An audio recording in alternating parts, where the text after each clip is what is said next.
Hi, my name is Barb Nangle. I'm the founder of Higher Power Coaching and Consulting. I want to welcome you to my podcast, Fragmented to Whole, Life Lessons from 12-Step Recovery. This is episode 50, Q&A from listeners. Since this is my 50th episode, I thought I'd celebrate this milestone by answering questions from listeners. There are a few people who contact me regularly, so I thought I'd see if they wanted to send me questions to answer. I've done the best I can here, and I hope that at least someone gets something out of my responses. Here goes. First question, the person says, quote, all or nothing attitude I struggle with every day. I don't do a lot of things because I can't finish or do it the way it needs to be done. What can I do to help with this mindset? End quote. Great question, and it's something that I still struggle with from time to time. I used to suffer from this all the time, but I honestly didn't even know it while it was happening. So the good news for you, B, is that you actually know what's going on in your mind. I had no idea what was going on in my mind before recovery. So good for you. Your mind is telling you this isn't good enough, or it's not going to be good enough, which probably could be translated to I'm not good enough. I'm here to tell you, B, that you are good enough. You were created on purpose, by love, in love, for love. And it's actually not serving you or the world to have these thoughts. And I'm not saying that to give you yet another reason to beat yourself up. I'm not saying that. I am saying that so you can see what's going on. You can control what goes through your head. Just because you're having a thought doesn't mean you have to believe it. Now that I think of it, it sounds like what you've got going on is a combination of perfectionism and black and white thinking, which I've also heard called all or nothing thinking. There are a number of factors that went into me getting past these kinds of thinking. And one of them was having people point out to me things like, there are other options, right? But having people point things out to me was only able to happen when I started sharing with other people what was going on in my brain, and then asked other people for their input. This was extremely difficult for me in the beginning because I was always incredibly self-sufficient before recovery. Learning to reach out to others has been an incredibly wonderful gift of recovery. What I've learned is that help is awesome. I love help. If you need support in learning how to reach out to others and ask for help, I talk about that in episode 9 because reaching out is my number 3 tool of recovery. It's been incredibly important to my recovery in general and to this kind of thinking in particular. This is also one of the reasons that having a sponsor is so helpful to me. When I run my thinking by my sponsor and she says, well, what if it's this instead? It helps me to see a different perspective on things. And once I get to see that there is at least one other perspective on something I'm thinking, I then remember there are probably 7.5 billion perspectives on things since we all have different perspectives, and that there is a high probability that my perspective is not correct. Just a word of caution here, learning that your perspective is not correct, or at least might not be correct, is info, not ammo. That is, it's information for you to integrate about yourself. It's not ammunition for you to beat yourself up. It's info, not ammo.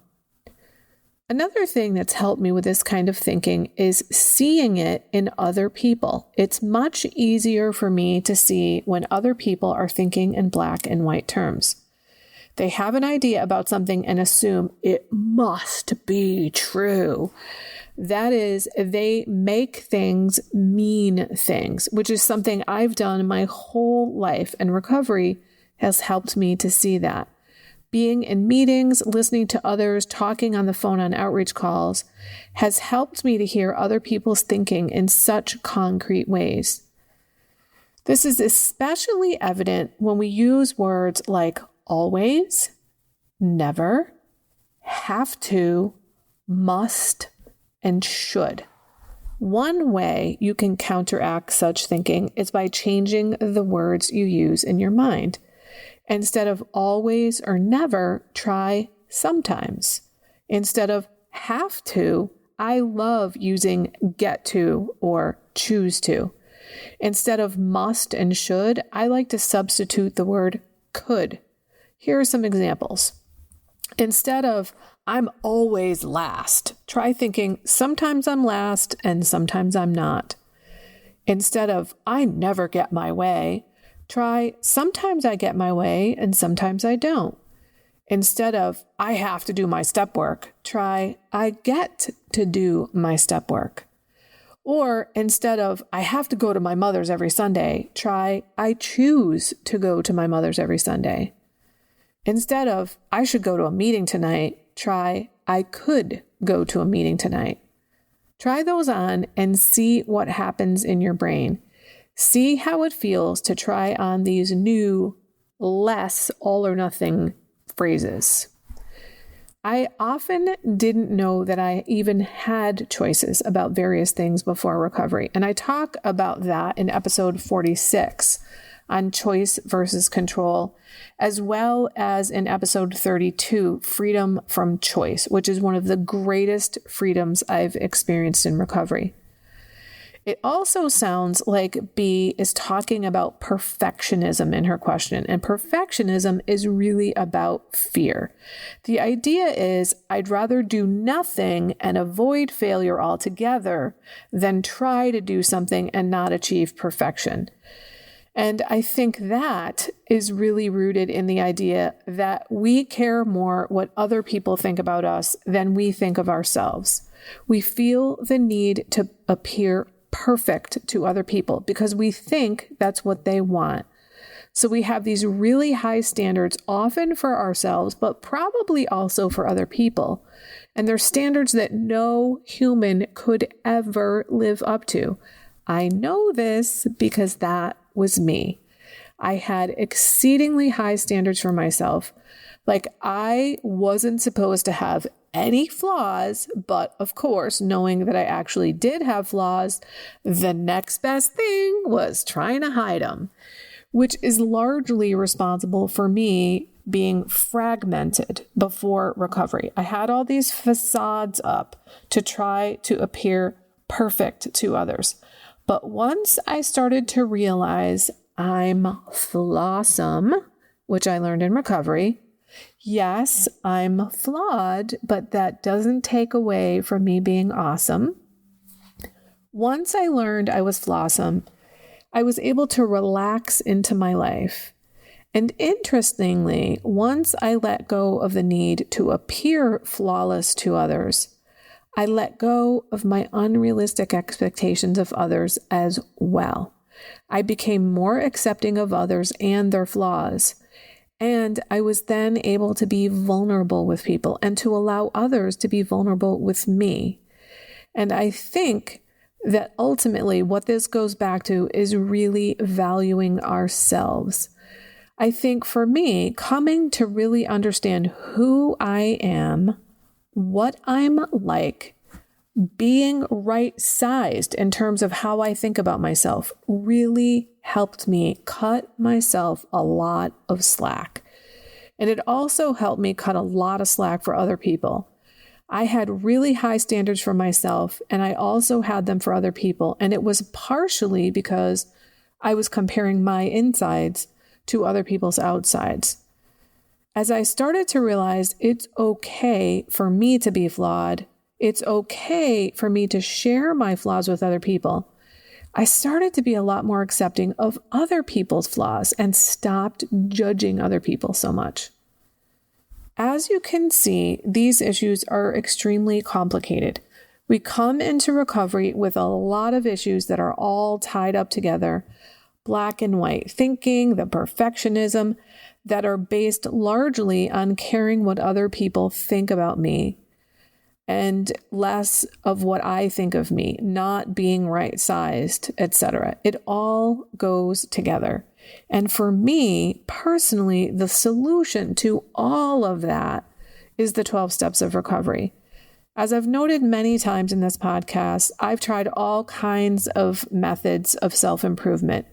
And even though some of them caused me to have some insights, maybe a little growth here and there, for me, the 12 steps are where it's at, because that was the formula that I followed to really change all of these things that I'm talking about and more. Now, I know the 12 steps of recovery aren't for everybody, but they are for me. And the whole reason I started this podcast is that there's a lot of wisdom in the steps, even for those who don't want to participate in a 12-step program of recovery. The next question is whether I know of any suggestions on boundaries with your own kids. B says, I don't want mine to struggle, so I made things easier for them. Now I wish I would not have done this. Well, B, I am not a parent myself, so it's difficult for me to talk about boundaries specifically for parents, but I do feel like I can speak to having developed boundaries as a result of my recovery. And honestly, just like I mentioned in the previous question, learning to care more what I think of me than what other people think of me was really the crux of me being able to develop boundaries. There's a lot of different things that went into me developing, enforcing, and maintaining boundaries. There are a lot of aspects of recovery that really contributed to me being able to have boundaries. And part of caring more what I think of me than what other people think of me has to do with self-esteem.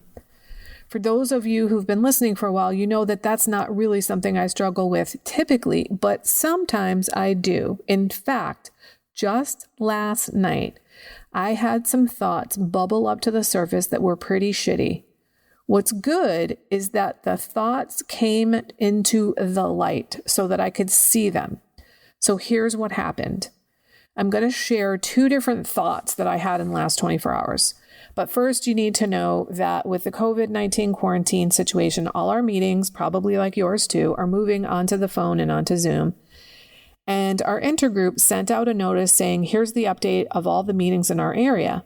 I responded to the email thanking the intergroup chair and the webmaster for their service. And I said, you're saving lives. And then when I sent it, here's the shitty thought that I had afterwards. I thought, when they see this reply, they're initially going to think, oh, great. What the fuck does she have to say now? What is she going to tell us now? And then when they open it and read it, they'll be pleasantly surprised. That's an expression of gratitude. Then the second thought was last night after a meeting. The chair texted me after the meeting to thank me for wrangling the people from the conference call onto the Zoom call, as well as for everything else I do. And my thought was, she's just saying that because she's my friend and she thinks it's the right thing to do, not because it's true. Now, I had no idea these thoughts were lurking underneath my consciousness. So even though most of my conscious thoughts are about how great I am, or how if everyone just listened to me or did things my way, in other words, arrogant, it's really just a cover-up for I'm not good enough, or I don't matter, or nobody likes me. I don't want to think those things, but I do. The beauty of recovery is that I've learned that those thoughts are not true. This is why I've learned that I need to talk to my brain more than I listen to my brain, because my brain is full of shit. It's full of all kinds of shit that I've internalized over the decades. And it's my responsibility as a person in recovery to recognize this is BS. What's the truth? I've been hearing the healers out there say, if you're going to listen to the news and all the chaos that some are predicting, be sure to balance it with at least as much loving and healing and uplifting info. If you're going to listen to the news for an hour, then be sure to spend at least an hour either reading uplifting material or recovery literature, meditating, talking to positive people, reading uplifting posts online. The same is true in your brain. You need to counter the negative stuff in your brain with at least as many uplifting messages as you have negative ones. And if you've had that negative audio going for decades in your head without any filter, that means you're going to have to very purposely put positive thoughts into your brain. Most of the time, I struggle with the other side of the coin, where I tend to feel kind of arrogant, or I don't feel arrogant, I think arrogant thoughts. And my take on that is it's just the other side of the coin. One side of the coin is you're not enough, or you're not the right amount of something. And the other side is you're too much. Either side, you're just not the right amount, or you're just not right. You're defective. There's something wrong with you.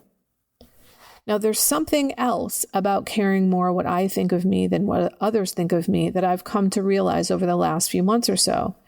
And that's that when I say I care more about what I think of me than what other people think of me, it has to do with my integrity. Now, I care more about being an honest person of integrity than I do about having a chance that you might like me. So what I'm talking about is this. In the past, I would lie to get people to like me. My main way of lying had to do with people pleasing. For example, somebody would ask me, would you help me with blah, blah, blah, blah. And I'd be like, oh yeah, absolutely. No problem. Don't mind at all. I'm happy to. And many times I really didn't want to. I just didn't have the wherewithal to say no. I kind of didn't even feel like it was an option. Can you recognize the black and white thinking there? It, quote, wasn't an option. What I've come to realize was that I cared more that I could have a chance that they would like me than I did about being an honest person. This was all subconscious. This was not conscious by any means. I didn't even know that I was lying, or didn't even notice I'm a liar. DENIAL. As a result of my recovery, I've come to understand that integrity has to do with being whole. We integrate, and therefore we have integrity. I was not whole. I was split off. I was fragmented. And I also didn't know where I ended and other people began. When it comes to boundaries, there's so much that goes into it, but the bulk of it is you care more what you think of you than what other people think of you.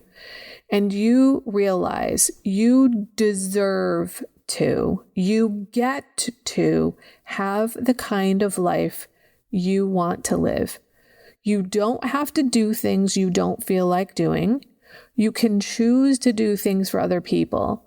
But if you feel like you must do them, or you have to do them, or you don't have a choice, that's a problem.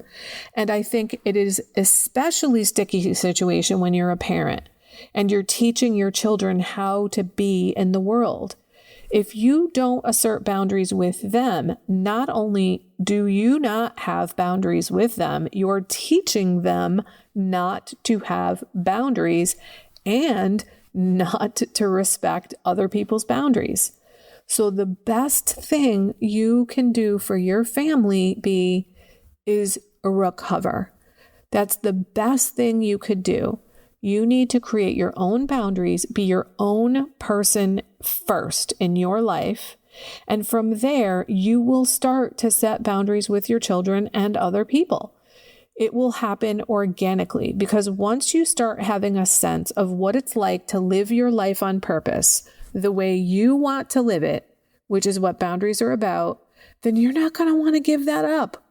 It's a process that happens gradually over time.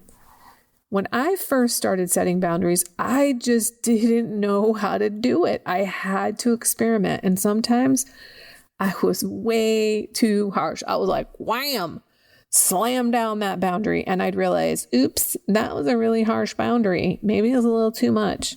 Maybe I should back off on that a bit. But I didn't know that until I tried. It's something that you have to experiment with. It's not possible to suddenly one day be able to have boundaries. It's something you have to practice and get better at. Another thing to know about boundaries is that they change over time. It's not like, here's my boundary and it's going to stay there for all time. That's not how it works. Your boundaries are going to change with different people, in different settings, and over time.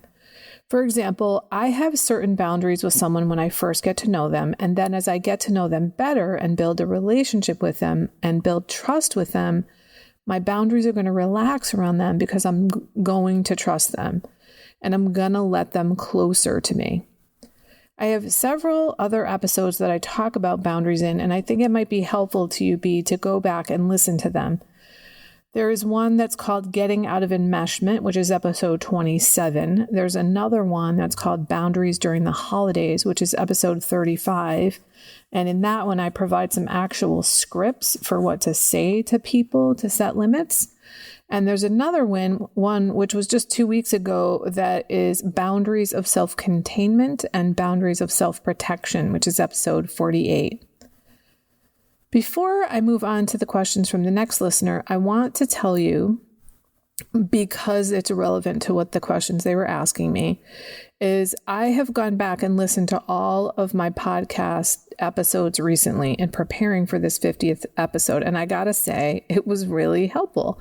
I actually did it twice and I find them very helpful, even though I know all the stuff, obviously, because I said it. And many of the things are things I say all the time to other people in recovery. But you know how sometimes when you're sharing with a sponsee or a fellow and you realize that you're saying what you need to hear, that happened to me a lot while listening. So I go back and reflect on these things all the time because there are certain principles that apply in recovery all the time. Now, on to the questions from the next listener who sent me a whole bunch of questions and comments. One is this, quote, "Your 50th podcast will be a year after your first. Do you go back and listen to specific podcasts and notice any differences such that you say, I'm not sure that's true anymore. I wish I hadn't said that. Or man, I can't believe I didn't talk about this." End quote. There was nothing that I listened to that I thought, I'm not sure that's true anymore. There's nothing I wish I didn't say, except maybe that I say fuck pretty often. And I do kind of worry about that. I've only had one person that mentioned that to me, that I don't need to use that word so often. Most people who mention anything at all about me, not actually most, everybody except for that one person that mentions anything about me swearing, they actually say they appreciate that I do because it connotes a certain authenticity and a certain amount of honesty from me, which is interesting and kind of cool to hear. In terms of other things that I was surprised I didn't talk about, there's only one thing that comes to mind, and that was from the episode 16, Denial, DENIAL, Don't Even Notice I'm a Liar. And I ended up doing another episode that I called Denial 2.0, which was episode 23, because the story I told in number 23 was the epitome of don't even notice I'm a liar. And that was the story I should have told in episode 16.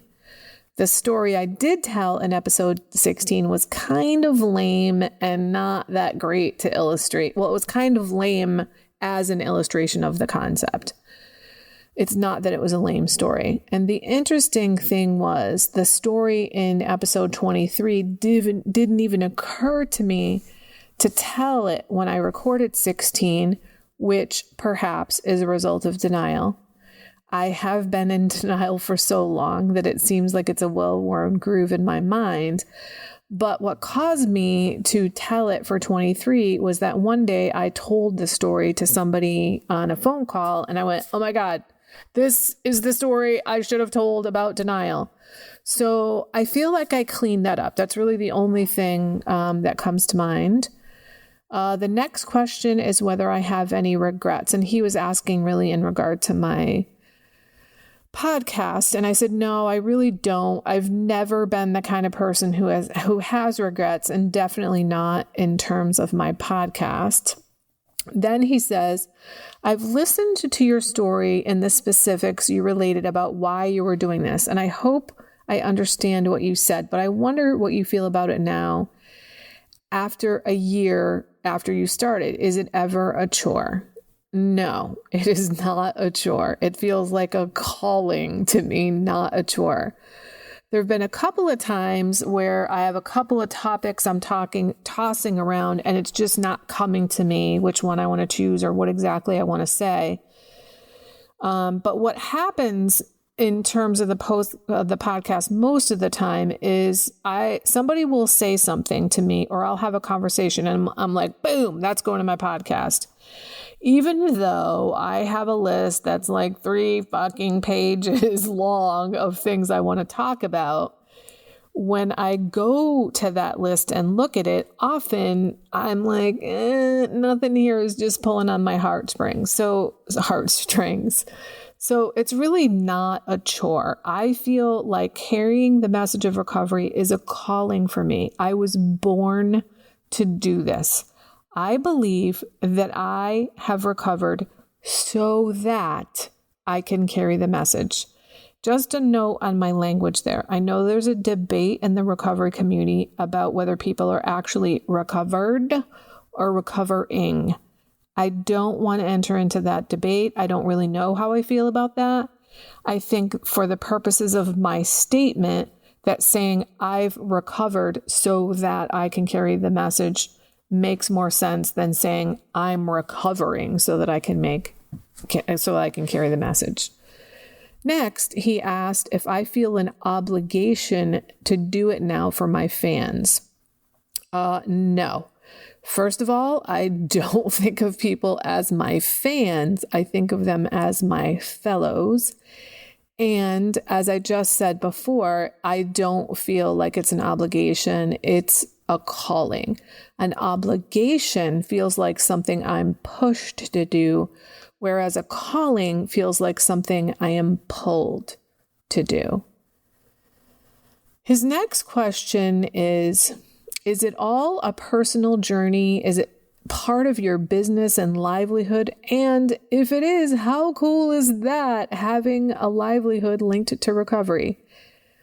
As I have just said a couple of times, it's a calling, which I would say is part of my personal journey. However, my business is higher power coaching and consulting, and I think of this podcast as an arm of my business now.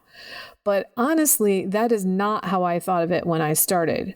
When I started the podcast, it never occurred to me that this would really have anything to do with my business. In the intro to the podcast, from the very beginning, I've said this is Barb from Higher Power Coaching and Consulting. And I think I originally said it kind of as a way to legitimize myself. I'm really not even sure. But I've actually gotten some clients from listening to the podcast, which was amazing to me that happened, because it never occurred to me that would happen in the beginning. The next question, how positive has the response been? Do you get people commenting disparagingly? And if so, how do you feel about that? And how do you deal with it in terms of your journey of recovery? I've never looked at any of the comments anywhere online. I don't even know if they're there. So I've never received any negative comments. The only comments I've gotten have been positive, and they're either from people that already know me and have my contact information, or were savvy enough to dig up my contact information and contact me because they were so grateful for what they got from my podcast, which is just amazing. I'm so glad that the podcast is helpful to others. What's amazing to me is not only do I get the amazing gift of healing and recovery for myself, I get to magnify that gift by sharing it with other people. What that means is it makes my pain and what I went through worth it. I can hopefully save someone else some amount of pain from the work that I have done. And if I could ease just one moment of one person's pain, then my life has been worth living. And I already know that I have done that. And then in terms of negative comments and what would that mean in terms of my recovery, I haven't gotten any, but I am really clear that what other people think of me is none of my business. He goes on to say, I love your candor and the way it's sculpted in the King's English. You obviously have an eloquent command of the language, and at the same time, you come across as down to earth, even a little salty at times. I love it. Is this who you've always been, or is it more an honest reflection of Barb since recovery? I definitely feel like I am much more comfortable in my skin as a result of recovery. I feel like I have sort of been boiled down to the essence of who I am now. I would never describe me the way that you have described me, Kay, though I think it's accurate. And it's really hard for me to answer that question because I'm talking from the inside of myself. But I do feel like I'm more me than I used to be. I guess I would say I was a diluted version of myself. So I guess I've always been this way, but maybe I'm more concentrated now. And then he says, not that it's all important at all factually, but as I've thought about your podcast, I've thought about something that I figured out a long time ago in my career. A lot of time, it's not about what you say, it's about how you say it, especially when everybody in the room is smart. Did you have to change how you were to be so cool in your podcast? For what it's worth, I don't think so, at least not much. No, didn't know that I was cool. In my podcast, this is who I am. You are literally hearing exactly who I am. This is what I talk like. And actually thinking about that, one of the cool things about having this podcast is that I have a couple of friends who don't live around here anymore, and they listen to my podcast and they tell me it's really cool. It's like I'm still around because I'm talking to them and I'm talking exactly the way that I always did with them. The next person here with questions says, here are my thoughts for your 50th episode. So thought 1. 12 stepping an issue / problem. So I think what she's asking about is a process that I learned in one of my fellowships where you apply all 12 steps to a finite problem. I've led workshops on this process because it was something I learned pretty early on in recovery, and it was extremely beneficial to me then, and it sometimes still is. It's kind of equivalent to do an autopsy of a relapse, which I've heard other people use in other fellowships. It's also equivalent to a 10th step turnaround, which I've heard of in other fellowships, where you take a pretty finite issue or problem or whatever, and you apply all 12 steps to it. It's much too long for me to go into here, but I can tell you right now that it's an incredibly effective tool. When I have something that's a really difficult issue for me, if I take it to 12 Stepping a Problem worksheet, I'm usually able to really unlock things. The first time I did it was early in my second fellowship, and it was during the time I was doing the 4th step inventory in my first fellowship. And just by doing the worksheet in a meeting, I was unable to unlock my brain to the point where I was able to see my part in a way I hadn't before. And it enabled me to add over 10 more defects of character to my step 4 inventory I was working on. I was astonished at the power of that process. And it also gave me a good idea for what to expect from the steps as I move forward. Because it's one thing to read the steps on the wall in a meeting. It's another thing entirely to work through those steps with a sponsor or a step group.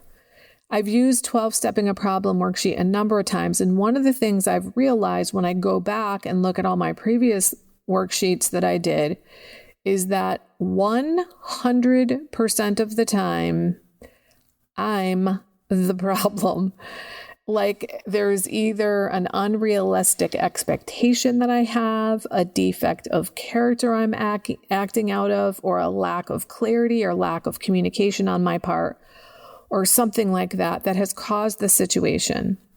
If any of you are really interested in this, you can probably Google it and find it in some fellowship website. But if you can't and you want me to send you a copy, just email me. My address is barb@higherpowercoachingandconsulting.com. Yes, I know that's an incredibly long URL. All right, question 2 is grief versus depression versus unmanageability. So yeah, this is a toughie. I have dealt with all of those, and I'm going to tackle unmanageability first. My understanding is that my life was unmanageable because I was trying to control the uncontrollable. That could be addiction, that could be compulsion, but mostly unmanageability comes from me trying to control that which is outside myself. Remember, you can only control what's inside your hula hoop, your thoughts, your behaviors, your beliefs, how you treat people. It's when we get into the territory of trying to control things we cannot that our lives become unmanageable. This is why the serenity prayer is so important and so powerful. It reminds us that our higher power is going to help us with understanding the difference between what we can and cannot change. And a note on the serenity prayer, I believe it's a little bit backwards. My experience is that I get serenity from acceptance. I don't get acceptance from serenity. When I accept this is what's happening, or life on life's terms, I get to have serenity. And another thing that I want to say is that the serenity prayer is really a prayer about boundaries. What's in my territory and what's not in my territory.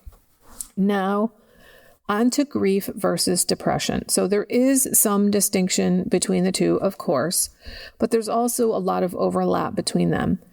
I'm going to give you some background on me so you'll know for sure that I understand both grief and depression, as well as the lovely combo of the two.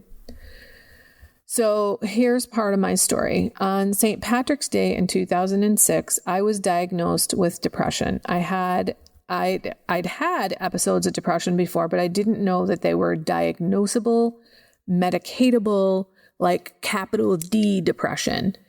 And I remember saying to the psychiatrist, "Are you telling me that my brain chemistry has changed?" And she said, "Yes, absolutely." And in fact, what happens is the chemicals in your brain are assaulting you, and you need to go on medication to stop that assault. It seems clear that you have had episodic depression, that is, episodes of depression as opposed to chronic depression. And that what you need to know for the rest of your life is that when another episode comes along in the future, you need to get on medication as soon as possible. You need to stop that onslaught, that assault of chemicals, because it will get worse and worse and worse over time if you don't go on meds. This was wonderful news, of course. So I went on medication and it was really helpful. And 3 months later, my younger brother died. He was only 35. He was 8 years younger than me, and he was dual diagnosis with a severely debilitating bipolar disorder and a substance abuse problem. Go figure. He died of Legionnaire's disease, which is a respiratory illness that only about 5% of people who get it actually die from. But he had a severely suppressed immune system, partly because of his really bad depression, partly because of his substance abuse problems, and partly because of his physical health problems. And he really did not take care of himself and really just didn't want to live. Thank God I was on antidepressants when it happens. I couldn't imagine having gone through his death without them while being depressed. I ended up getting on additional antidepressant and eventually a sleep aid as well during that time. I felt like that grief very seriously exacerbated my depression. And about that grief, his was the first close death in my life.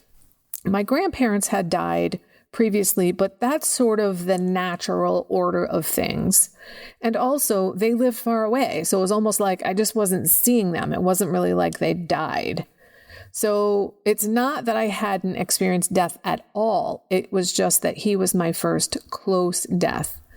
He was also only 35, and he was my little brother. So it was my first real in-my-face encounter with mortality. And he was someone I was very close to. And it's just not the natural order of things that your little brother dies before you and that he dies at the age of 35. So it was a really, really tough one on me, and I was really, really depressed. In fact, what I've often said about that time is I became undone. I became undone.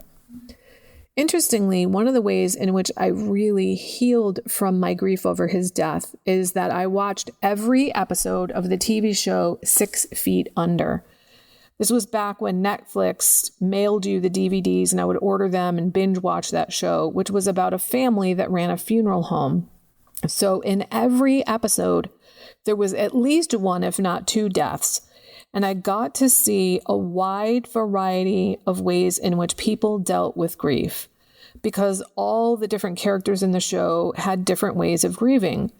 Whereas I had felt like I have no idea how to grieve.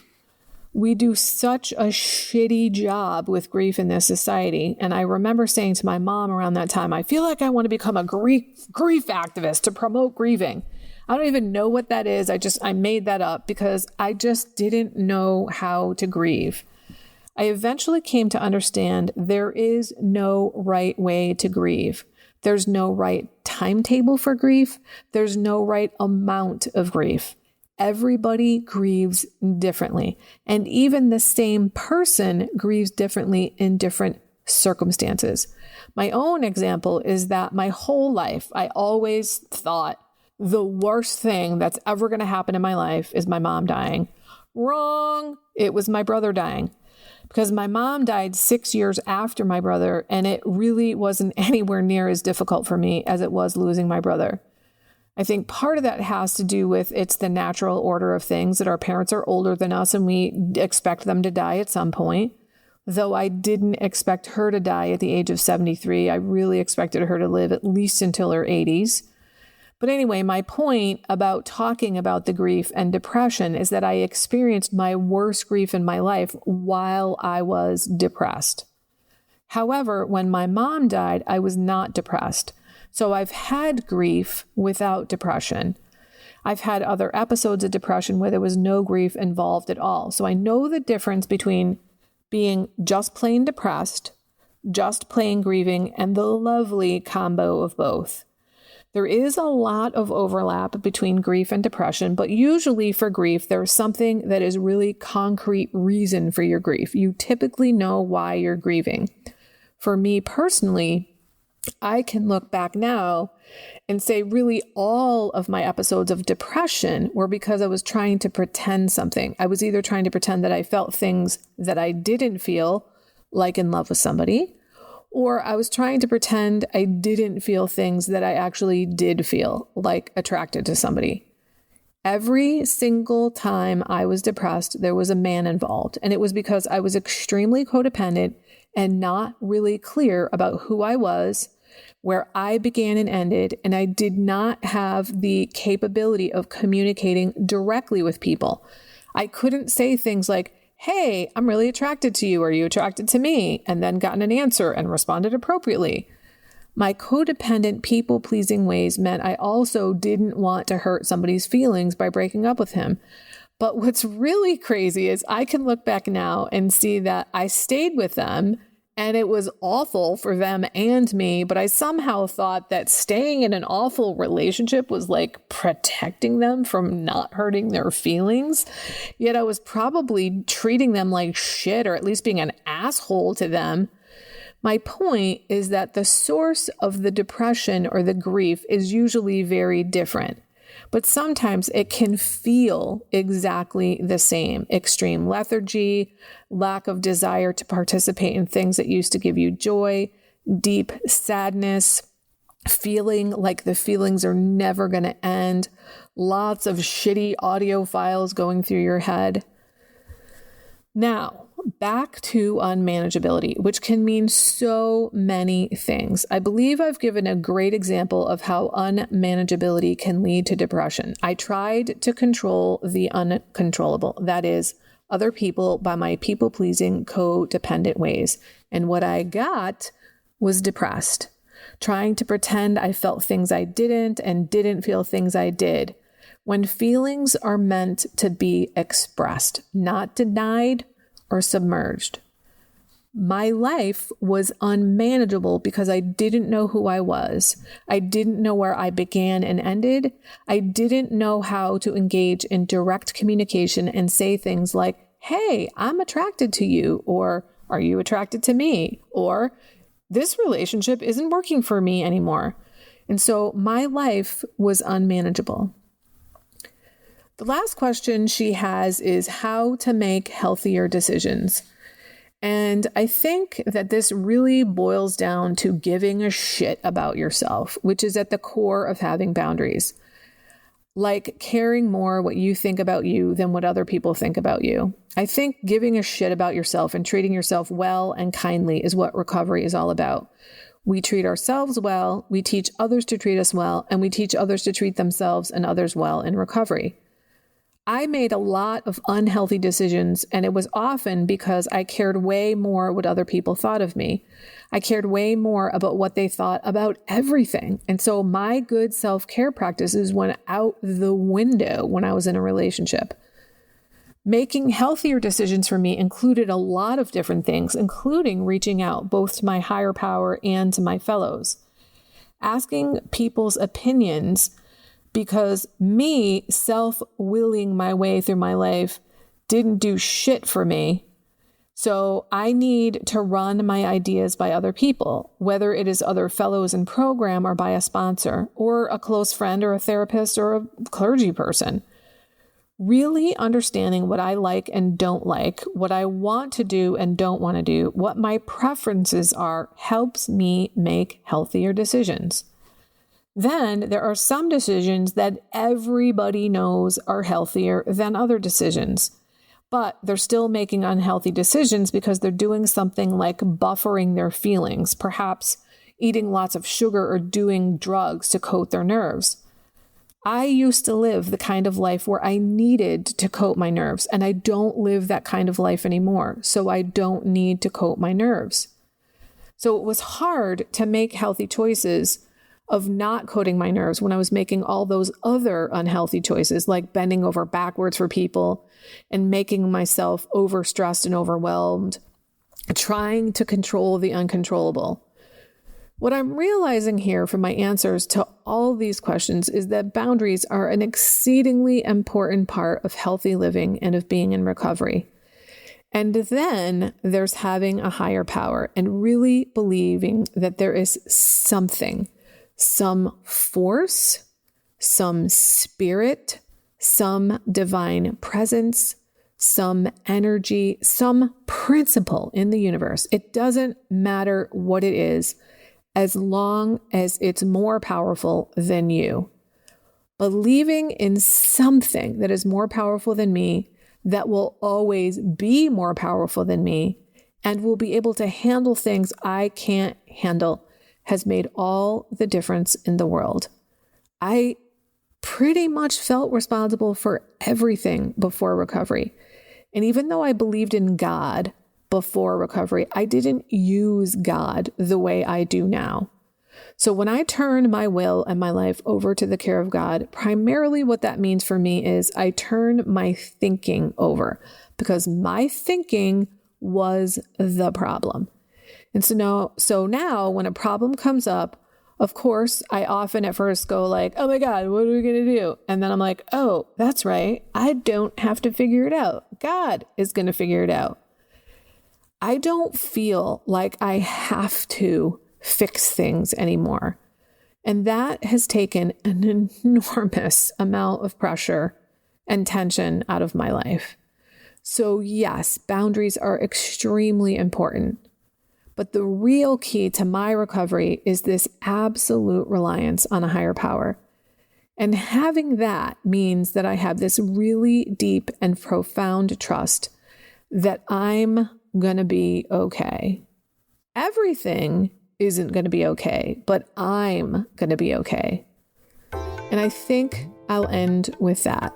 I hope this has been helpful to you and you've gotten all your questions answered in a way that was helpful. Namaste. That's it for today. If you like what you've heard here, then you just might be interested in private coaching with me. If that sounds like you, head on over to my website, which is higherpowercoachingandconsulting.com, and click on the contact menu.